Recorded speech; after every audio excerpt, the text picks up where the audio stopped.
I, 27F, never thought I would be writing something like this, but I'm completely lost right now and need advice. I've been crying for days and can barely think straight, but I'll try to explain everything as clearly as possible. For context, my sister Sarah, 30F, got married last weekend to my ex-fiancé Mark, 31M.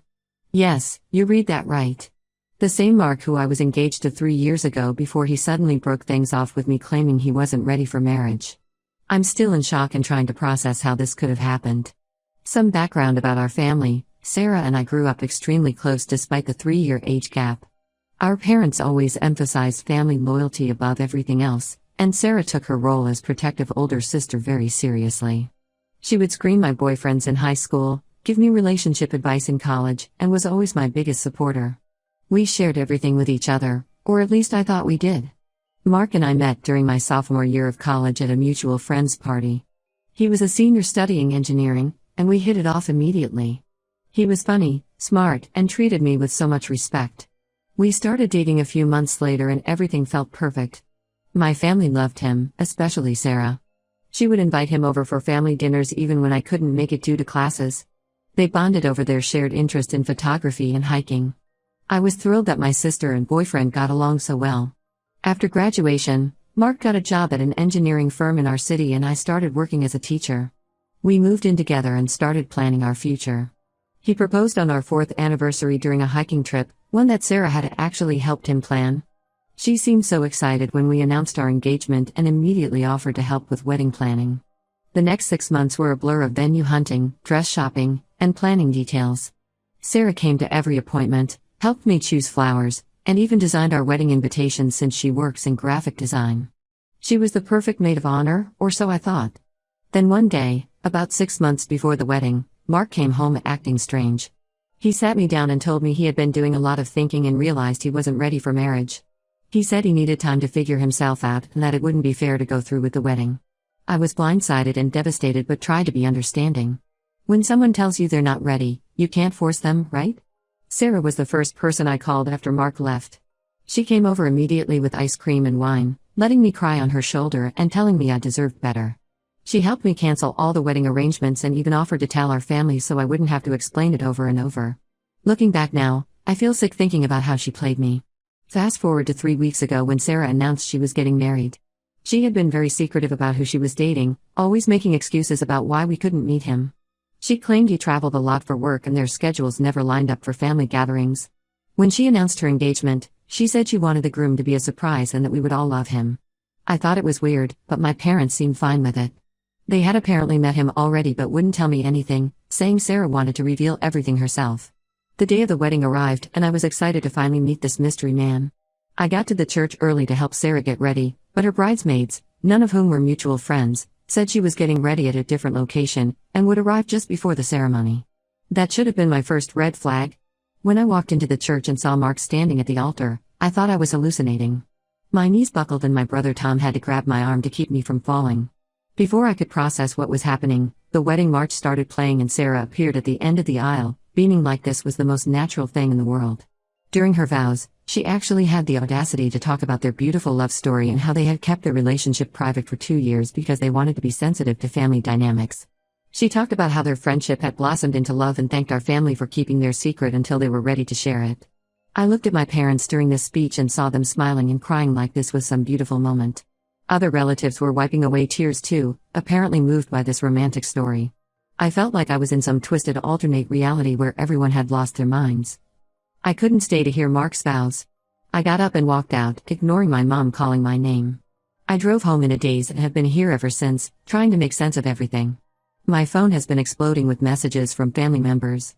Some are calling me selfish for walking out and ruining Sarah's big day. Others are apologizing for not telling me sooner.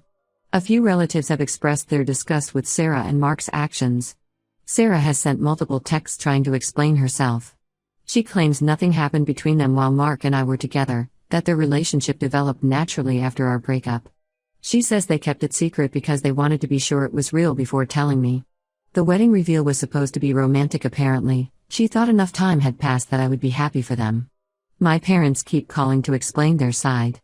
They say they only found out about the relationship a year ago and didn't know how to tell me. They claimed they were protecting me by keeping it secret until Sarah was ready to reveal it. But how is blindsiding me at her wedding protecting me?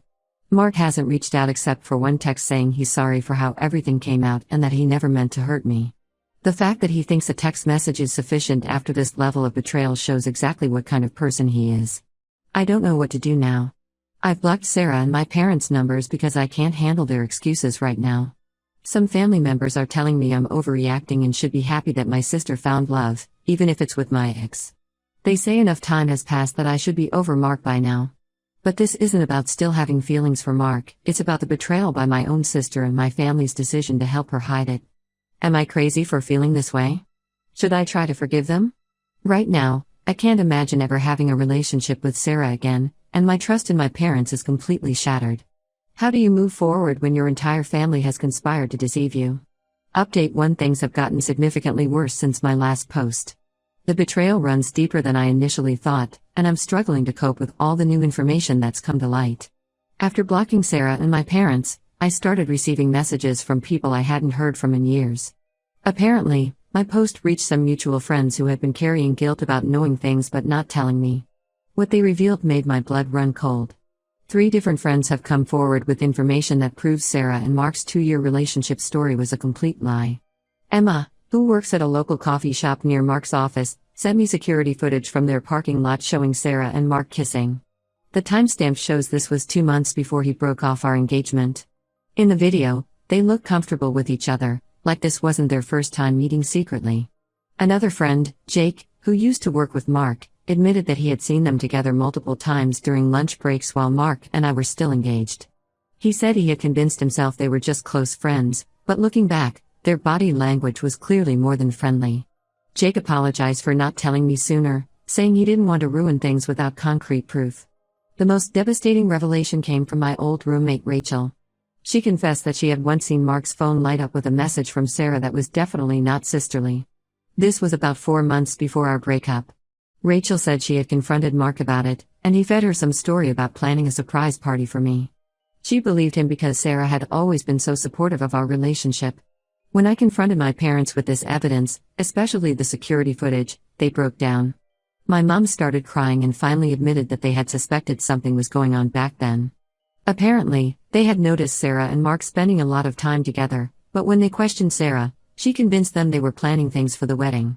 My dad said he had once seen them in what looked like an intimate conversation at a family barbecue, but Sarah played it off as wedding stress. The worst part is that my parents chose to ignore their suspicions rather than investigate further or warn me. They said they didn't want to ruin my happiness without concrete proof, but I think they were just trying to avoid family drama. It's almost worse knowing they had doubts but let me continue planning my wedding anyway. Today, I received a long email from Sarah. I wasn't going to read it, but curiosity got the better of me. I wish I hadn't opened it. She finally admitted that she and Mark had developed feelings for each other while he and I were still together. According to her, it started innocently, just 2 people bonding over shared interests. She claims they tried to fight their feelings at first, knowing it would hurt me. She wrote that breaking up with me was Mark's idea. He thought it would be more honorable to end things with me before they officially started dating. She actually tried to paint this as him being considerate, as if stringing me along for months while developing feelings for my sister was somehow noble. The email went on to explain how they started officially dating 6 months after our breakup, though based on the evidence I've received, I don't believe this timeline at all. She said they kept it secret because they wanted to be sure it was real before hurting me with the news. She ended the email by saying she hopes I can forgive them someday because we're still sisters and family is forever. I've been physically ill since reading that email. I've thrown up 3 times today alone. The thought that while I was planning my wedding, picking out dresses, and choosing flowers, my own sister was sneaking around with my fiancé makes me physically sick. Every memory of her helping with wedding planning is now tainted. Was she thinking about him while helping me choose my wedding dress? Was she imagining herself walking down the aisle instead of me? The only family member still firmly on my side is my younger brother Tom. He's 25 and had been living with our parents while saving for a house, but after learning the full story, he moved out. He said he couldn't stand to be around people who would condone this kind of betrayal. He's been checking on me daily and has also cut contact with Sarah. I've started seeing a therapist to deal with this betrayal, even though I was initially resistant to the idea. The level of deception from people I trusted most has shaken me to my core. Every memory from the past 3 years feels like a lie now. How many family gatherings did they secretly meet at? How many times did Sarah comfort me about the breakup only to go meet him afterward? I've received a few more messages from extended family members who initially defended Sarah but have changed their tune after hearing about the new evidence. Several aunts and uncles have reached out to apologize for their initial reaction at the wedding. But honestly, their apologies mean little to me now. The damage is done. I don't know how to move forward from this.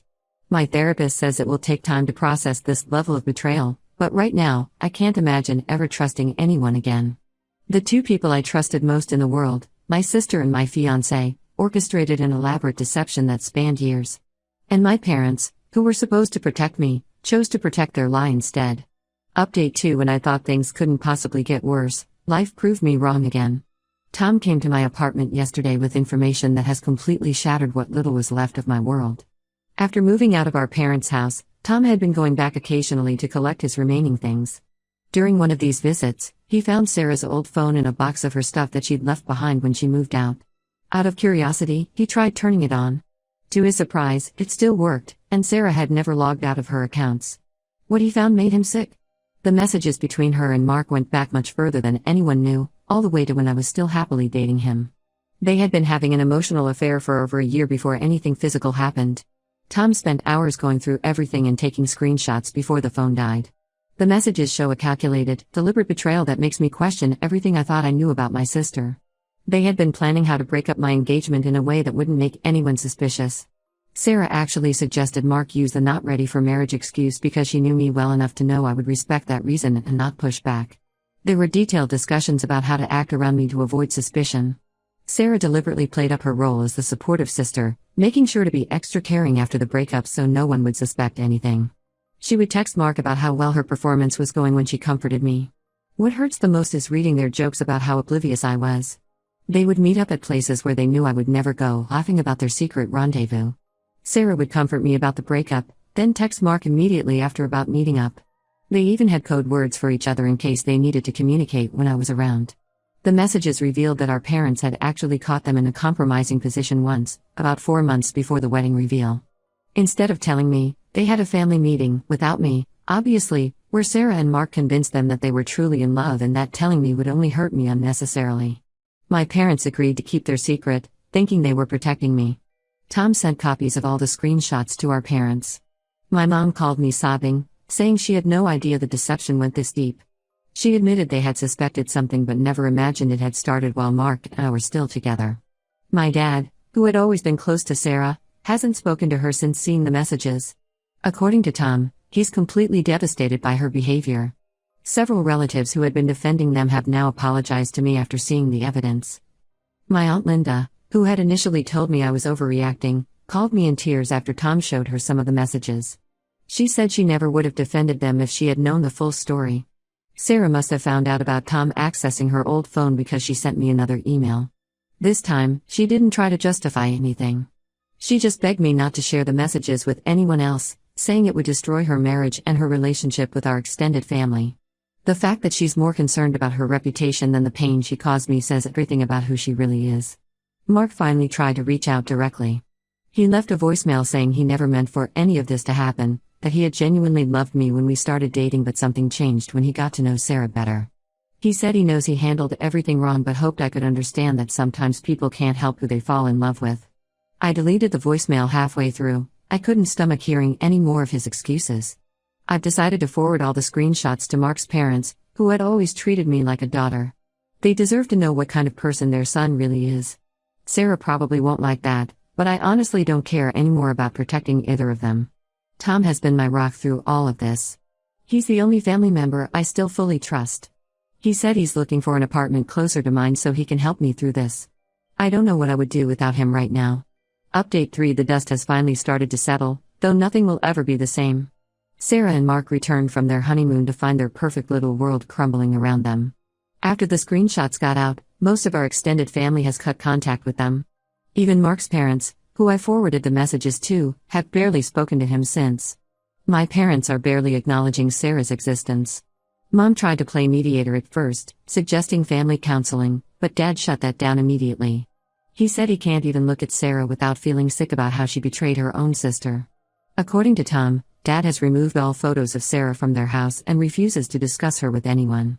Sarah showed up at my apartment last week, completely uninvited. She was crying, saying their marriage is already struggling because the guilt is eating away at them. Apparently, Mark has become distant and moody since everyone found out the truth. She said he's angry at her for keeping the old phone that had all their messages. They've been fighting constantly about whose fault it is that everything came out.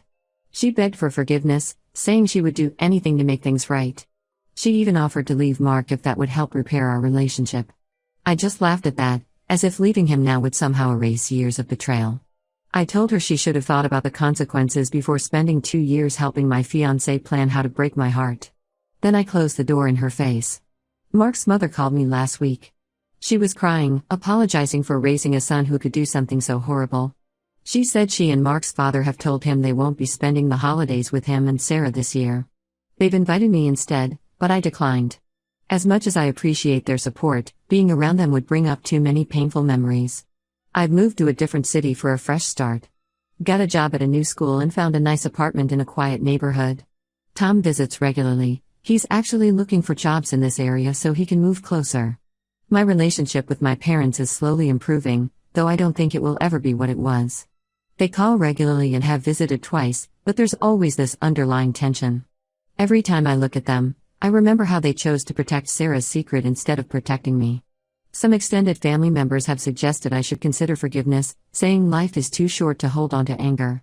But this isn't about anger anymore, it's about protecting myself from people who prove they can't be trusted. I still have nightmares about the wedding day reveal, still feel sick when I remember all those messages between them. The only silver lining in all this is that I've discovered who my true family is. Tom has been unwavering in his support. A few cousins have really stepped up, checking on me regularly and helping me settle into my new city. I've also made some great friends at my new school who have no connection to my past life. I'm focusing on healing and moving forward. Some wounds can never fully heal, but I'm learning to live with the scars. Sarah and Mark's actions showed me exactly who they are, and my parents' choices showed me who they are. I'm choosing to surround myself with people who have proven their loyalty, not those who claim it through blood ties alone.